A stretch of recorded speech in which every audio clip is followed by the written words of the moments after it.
Again.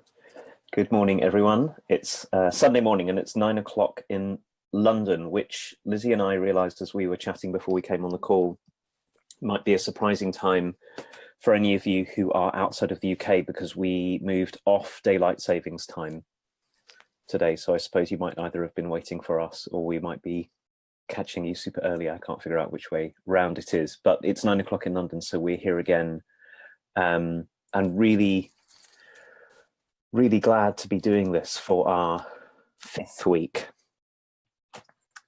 diving deeply into a conversation about bringing ourselves towards life.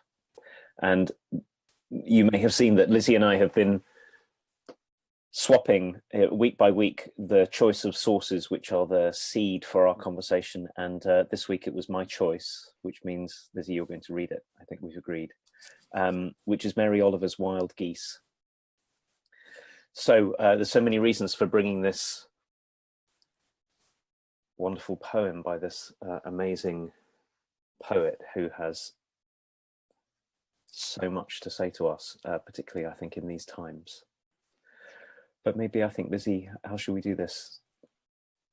I might pause and you might read and we might talk. I'm very happy to read the poem. Good morning, everybody.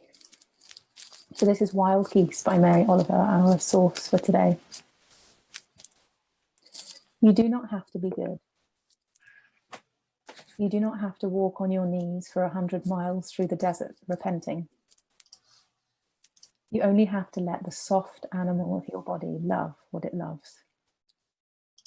Tell me about your despair, yours, and I will tell you mine. Meanwhile, the world goes on. Meanwhile, the sun and the clear pebbles of the rain are moving across the landscapes, over the prairies and the deep trees, the mountains and the rivers. Meanwhile, the wild geese, high in the clean blue air, are heading home again. Whoever you are, no matter how lonely, the world offers itself to your imagination, calls to you like the wild geese, harsh and exciting, over and over announcing your place in the family of things.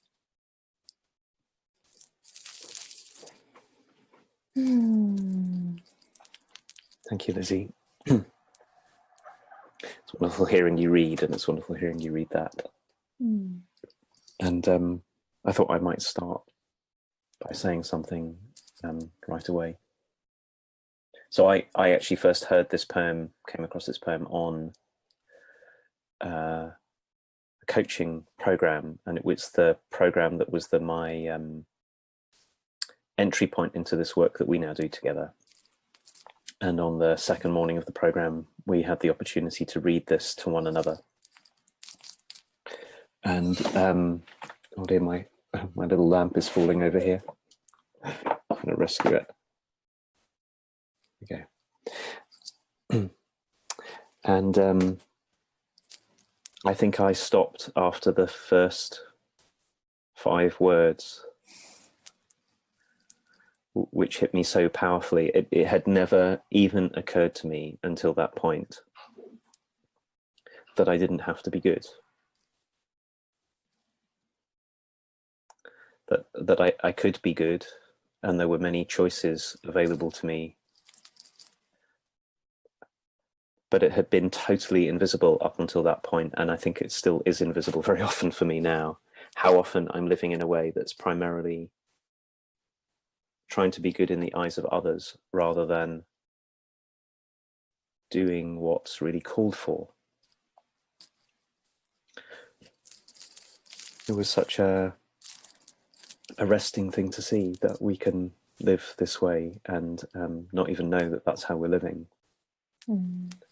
And all of the suffering that comes from it, but also all the ways in which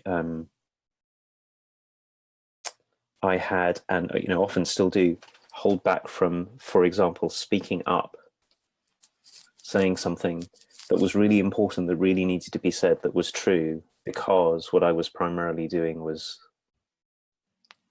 trying to look good, look like a good person with whatever definition I had or I'd inherited. So it's so generous of Mary Oliver to start this way. you know, even before she talks about all the other things in the world, the wildness of the Mm. world and all of that, to say you don't have to live in one particular way. Yeah. Hmm. Yeah, there's like so many things as usual. I think we have this issue, Justin, that you know, one of us will say something and then the other one has like many things to, or many ways to respond. And I'm really moved by the fact that that was the bit that moved you, if you know what I mean. Like it's like the permission not to be something that somehow we've survived on. You know, we've learned to survive by being good.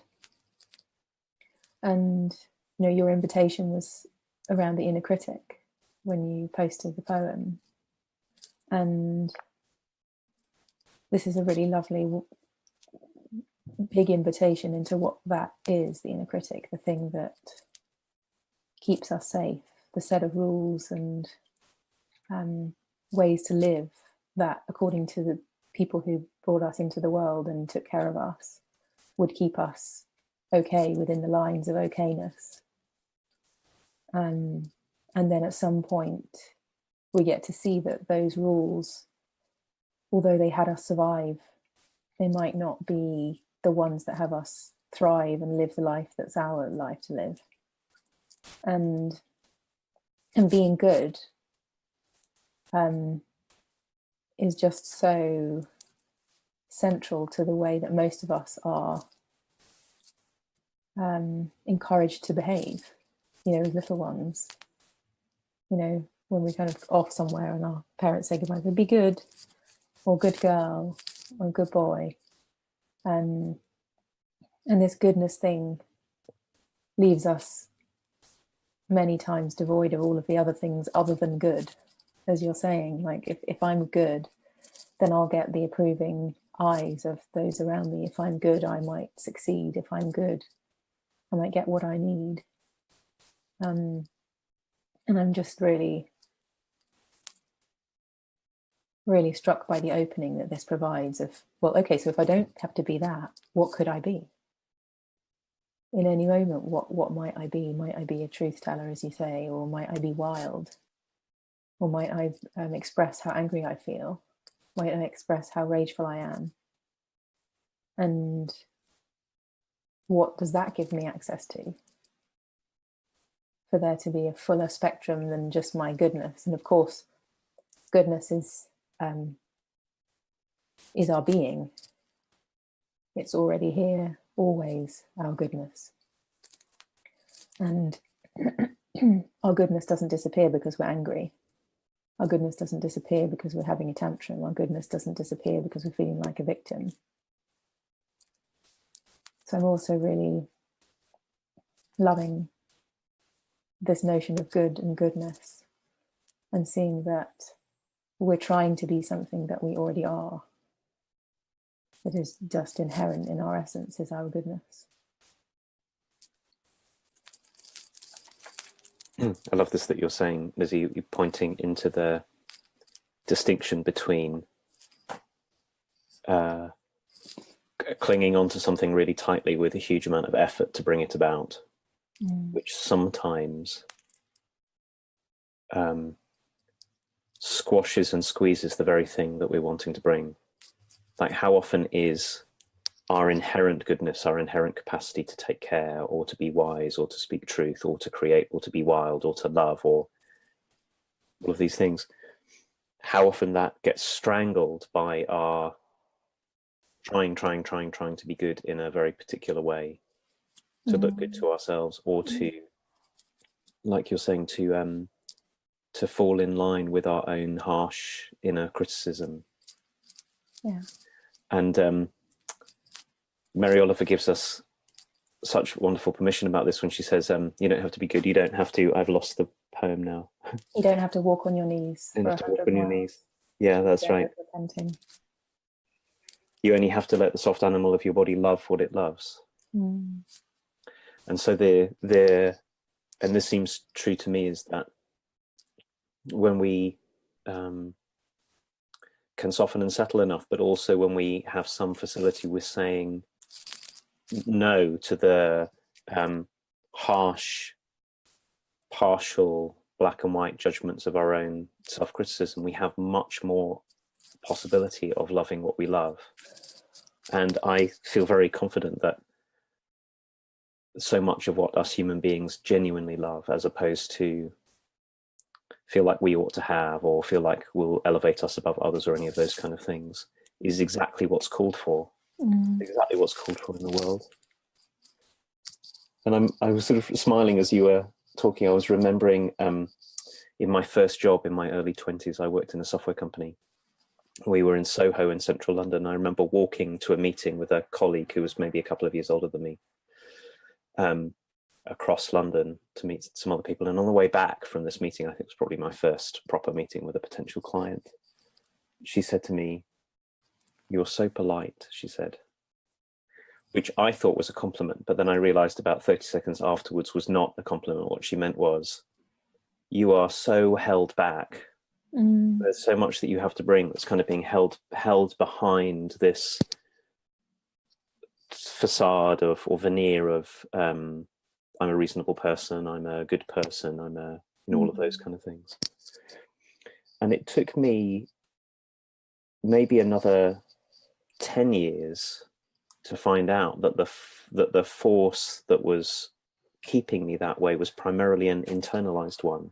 Whatever else I'd picked up from around me in childhood, in school, or at home, or in the communities I was part of, all the ways that you're saying we necessarily have to get told what's appropriate and what's not appropriate.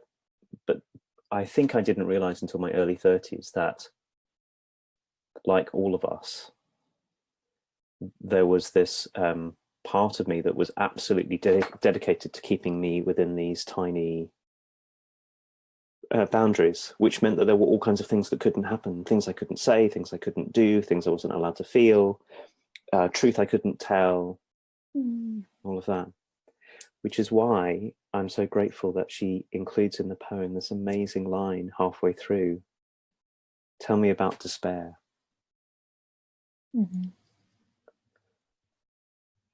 Because it might be that certainly it seems to me that what she's pointing out is, sometimes it's only when we get into contact with our own despair, how small the world has become, that we start to find out that there's something within us that we're taking everywhere that's the thing to work with. That's exactly the thing that she's inviting us to see from the outside in this poem. Yeah, like it's reminding me of when our worlds that we've made, the way we're living gets too small for us.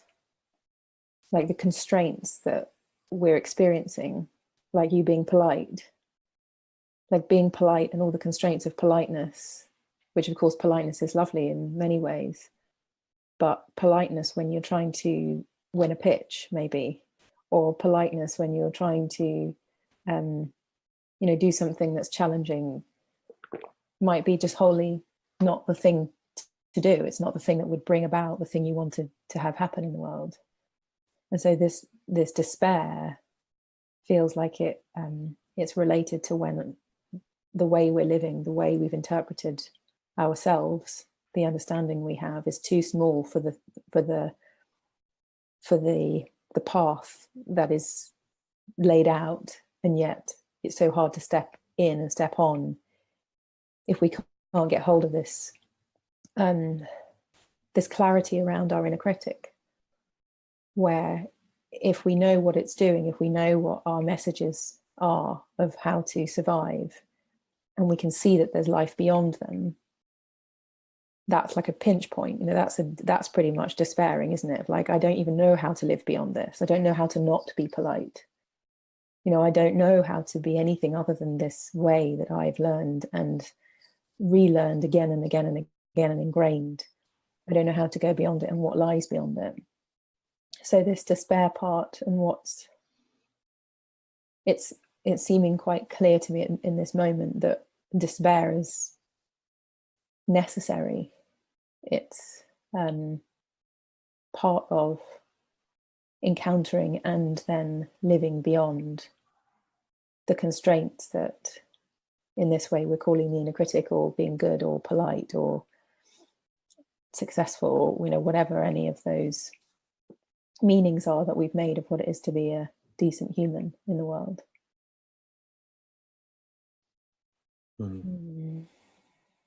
That's the again, that's one of the gifts of Mary Oliver's writing, is her willing to be truthful and to say, I'm really touched by this, Lizzie, to say the way you say that when we get in contact with, when we allow ourselves to feel the constraint that we're in, which can be despair or frustration or disappointment or many, many other things, that really, for many times, it's only often when we feel that there is a constraint that is holding us and all the consequences of it, that the invitation that Mary Oliver is making to us starts to make some sense. Like, oh, there is another world in which it's possible to live, in which I'm not constrained in this way. Yeah. And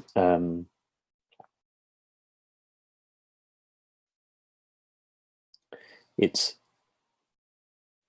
one of the ways in which I think this is so relevant to this bigger topic that you and I are taking up in having this very conversation, is that it can be tempting for us. And I suppose this is something I've known about myself, particularly in the past, to turn away from our own difficulty and our own despair and to go, I'm fine, everything's fine, I'm fine. Partly also because, that wouldn't upset people. I would be being good to say, everything's fine. I remember going to a workshop on a very lovely discipline for working with future possibility that's called appreciative inquiry, around the time I was discovering my own inner criticism. And having been someone who was super dedicated for a long time to everything being fine and being optimistic all the time, I sat in this workshop about an appreciative inquiry, and everybody was being really appreciative about how wonderful things could be. And I remember feeling mostly this deep, dark despair about how small things were and how trapped I was. And like you're saying, it's only when we can turn towards that and tell one another about our despair that we get to be in contact with the sun and the clear pebbles of the rain moving across the landscapes. Yeah. And so I know we've started bringing in to this conversation a little bit about the way that we're thinking about coaching too, and how we might be of service to people. And it's not different from how we can be service to ourselves, which is that I'm taking from what you're saying, that's not turning away from ourselves. Like, the first move here isn't buckle up, you'll be fine. The first move is, there's some way in which I've been living that has kept my inner world and probably my outer world equally tiny for the sake of something that was born a long time ago, and coming up close to it is often painful, and we need one another. And then maybe something else has the chance of being born. Yeah. And I think that's what Mary Oliver's talking about, which is when she says, whoever you are, no matter how lonely, the world offers itself to your imagination. It's like there is a world and worlds and worlds beyond and beyond and beyond what our current understanding of ourselves is. What our current constraint isn't an indicator of the end of things. It's often the beginning of things, and that beginning exists again and again and again as we find and become aware of different parts of ourselves that we may have hidden or been in reaction to, or put somewhere that we don't want to bring out of the box. But as we do see the nature of our inner critic and the nature of all the ways that we hold ourselves in and back and small and maybe even big, we might be defending ourselves with some kind of grandiosity or something even. as we defend ourselves and stay that way,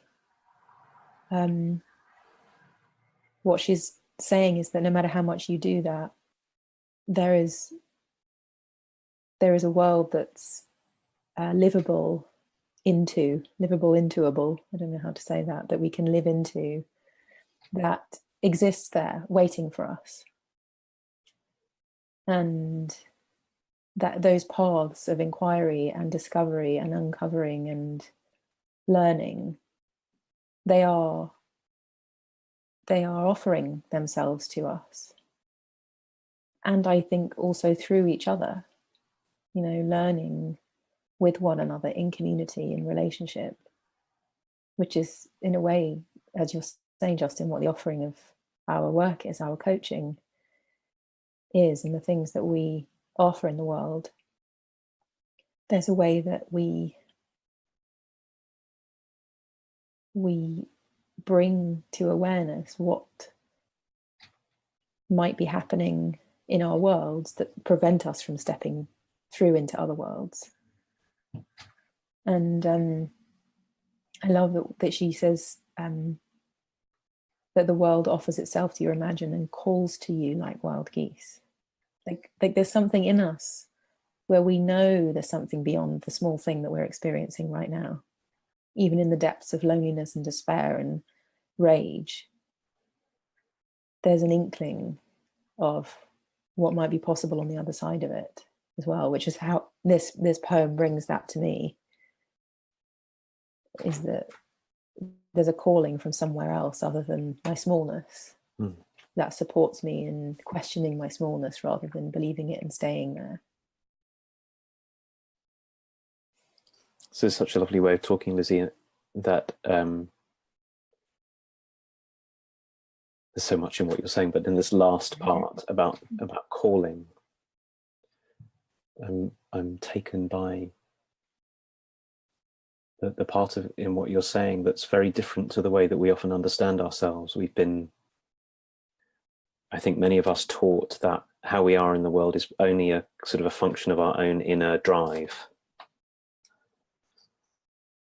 We have to work on our drive or our motivation or something, and then we'll be able to be a certain kind of person. But this turns it on its head, which is to say, when we can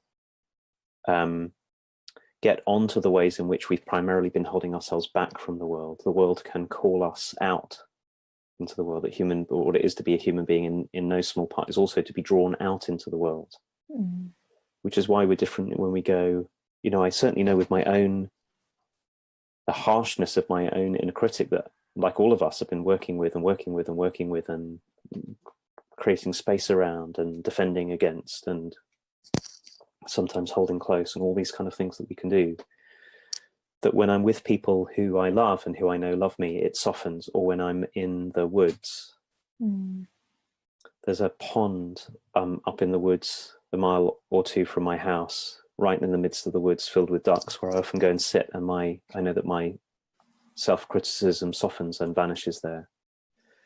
In a way, exactly because of what you're saying, because something else is being called out from it. Yeah. By it, something in me. And somehow that's the other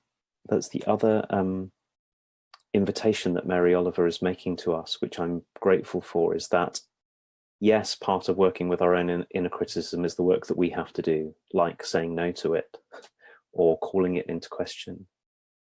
But the work isn't only ours to do.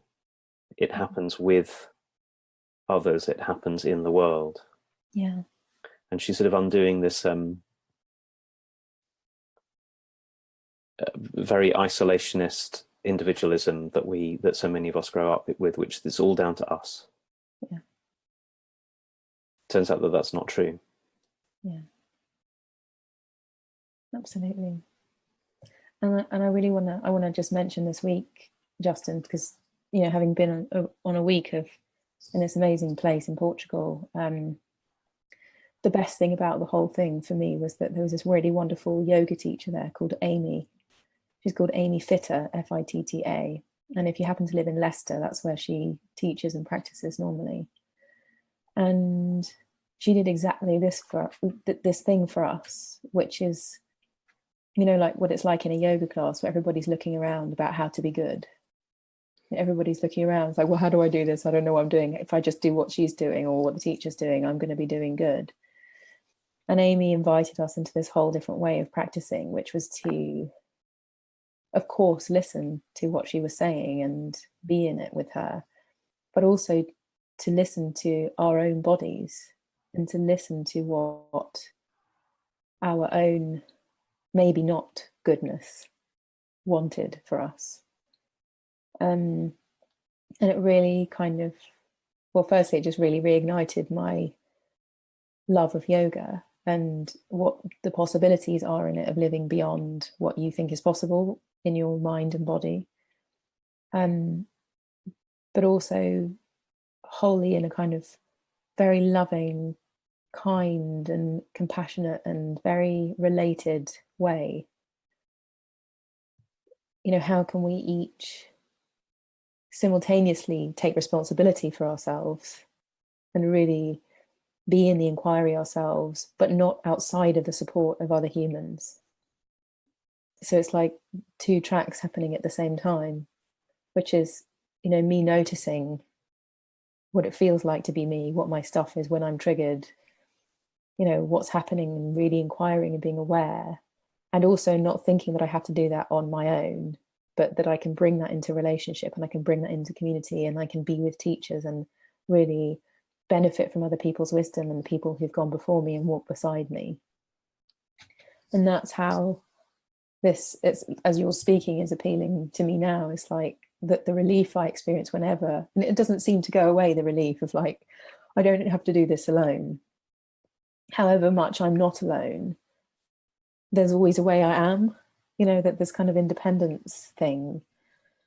And so I'm really feeling supported by and enjoying that the world is filled with people who are willing to support us.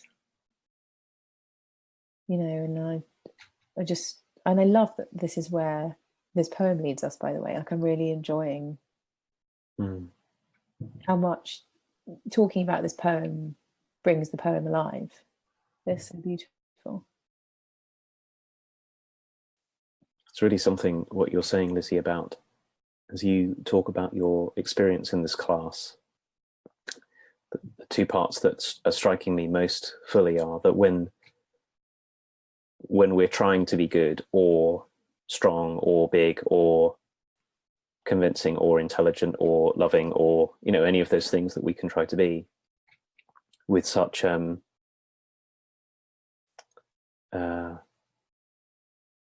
we're trying to hold on to it too tight. First of all, like we've been saying, how much of us that holds back, that there's something else that's present for us that we can trust if we prepared to learn how to trust it, but also how alone it has us be. You know, that so many of us who are trying so hard to love and be loving find ourselves feeling our distance from love because we're trying so hard to love and be loving. Yeah. We feel we get dedicated to being good and we're trying to be good, and all we can encounter is how the absence of goodness in ourselves and in everything around us. And like you say, there is so much support. We're all in this together. Yeah. But it takes a lot of work for many of us to find that out. Absolutely.